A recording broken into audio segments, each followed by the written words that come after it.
Have you ever wondered what's actually in your credit report? We've all heard of Equifax, Experian, and TransUnion. They're the three major credit bureaus, and they hold the keys to our financial lives. But how do they get all that information in the first place? And more importantly, how accurate is it? In this video, we're going to pull back the curtain and explore the fascinating, and sometimes frustrating, world of credit data. We're going to focus on one of the big three, Equifax. We'll break down exactly what kind of information they collect, who gives it to them, and what happens when that information is wrong. Understanding this isn't just an academic exercise, it's a crucial step in taking control of your financial future. So, let's start with the basics. What is Equifax? Equifax is a consumer reporting agency. They don't lend money themselves. Instead, they act as a massive data repository, collecting and compiling information about your credit history from a wide range of sources. They then sell this information, in the form of a credit report, to lenders, creditors, and other businesses who have a permissible purpose to access it. This could be a bank considering you for a mortgage, a credit card company reviewing your application, or even a landlord vetting you for a new rental. The information in that report is then used to generate your credit score, which is a snapshot of your creditworthiness. But where does all this data come from? It's not like they have a team of spies following you around. The process is much more mundane, but also much more powerful. The primary source of your credit data is your own financial activity. Every time you open a credit card, take out a loan, or even get a phone plan, you are generating data that can be reported to Equifax. The most important players in this data collection are what are known as data furnishers. These are the companies that you do business with, and they voluntarily report your account information to the credit bureaus, usually on a monthly basis. Who are these data furnishers?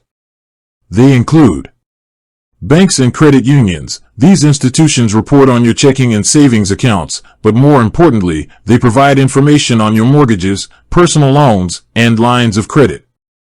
Credit card companies, every credit card you own, from major issuers to retail store cards, reports your payment history, credit limit, and current balance. Auto lenders, your car loan or lease details are a key component of your credit report. Student loan providers, both federal and private student loan information is reported, including your payment status and loan balance. Collection agencies, if an account goes into collections, the agency responsible for collecting the debt will report that information. This can include everything from unpaid medical bills to past due utility accounts. Even some landlords and utility companies, while not all of them report, an increasing number of them are starting to, which can be a double-edged sword for consumers. A great payment history can help your credit, but a missed payment can hurt it. So, how does Equifax get all this information?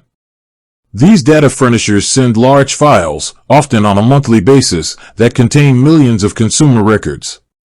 Equifax then takes this raw data and, using a sophisticated matching process, attaches it to your specific credit file. This process is designed to be automated and efficient, but it's not always perfect. This is a crucial point we'll come back to later. Beyond the voluntary reporting from data furnishers, Equifax also pulls information from other sources, including public records. This is where things like bankruptcies and certain civil court judgments can show up on your credit report. They get this information from third-party vendors who compile data from federal, state, and local courthouses. It's important to note that the type of public record information that can be included on your credit report has changed over the years, with many civil judgments and tax liens no longer being included. Another piece of the puzzle is inquiries. An inquiry is a record of who has looked at your credit report. There are two types, hard inquiries and soft inquiries. Hard inquiries happen when you apply for new credit, like a credit card, a mortgage, or a car loan. They can have a slight, temporary negative impact on your credit score and remain on your report for up to 2 years. Soft inquiries, on the other hand, don't affect your score. These can be things like when you check your own credit report, or when a credit card company sends you a pre-approved offer. So, now we have a picture of the ecosystem. Data furnishers report your account information, public records vendors provide court data, and companies looking to lend you money generate inquiries. Equifax compiles all of this into a single, comprehensive report. But what exactly is in that report? Let's break it down into a few key sections. First, you have your identifying information. This is the stuff that helps Equifax know who you are. Your name, current and past addresses, social security number, and date of birth. It's the foundation of your credit file, and it's what Equifax uses to match all the other data it receives. Next is the most important part, your credit account information. This is where you'll see every credit card, loan, and line of credit you've ever had. For each account, you'll see the name of the creditor, the date the account was opened, the credit limit or loan amount, the current balance, and most importantly, your payment history. This is where late payments, missed payments, and on-time payments are all recorded. The public records section, as we mentioned, is where you'd find things like bankruptcies. And finally, the inquiries section lists all the companies that have requested your credit report. Now, here's the million-dollar question, is all this information accurate? Equifax, like the other credit bureaus, is legally required by the Fair Credit Reporting Act, or FCRA, to ensure the maximum possible accuracy of the information they report. They are also required to investigate any disputes you file about inaccurate information. However, mistakes happen. The data is often transmitted in massive batches, and a single typo can lead to a mix-up.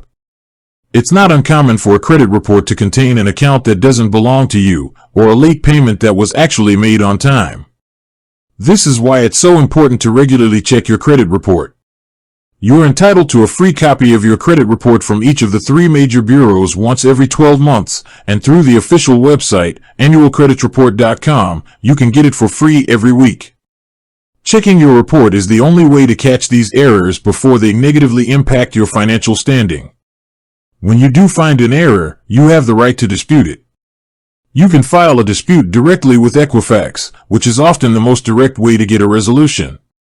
The Bureau is then required by law to investigate your dispute with the data furnisher, and if the information is found to be incorrect or can't be verified, they must remove it from your credit report. The system might seem complicated, but at its core, it's a simple feedback loop.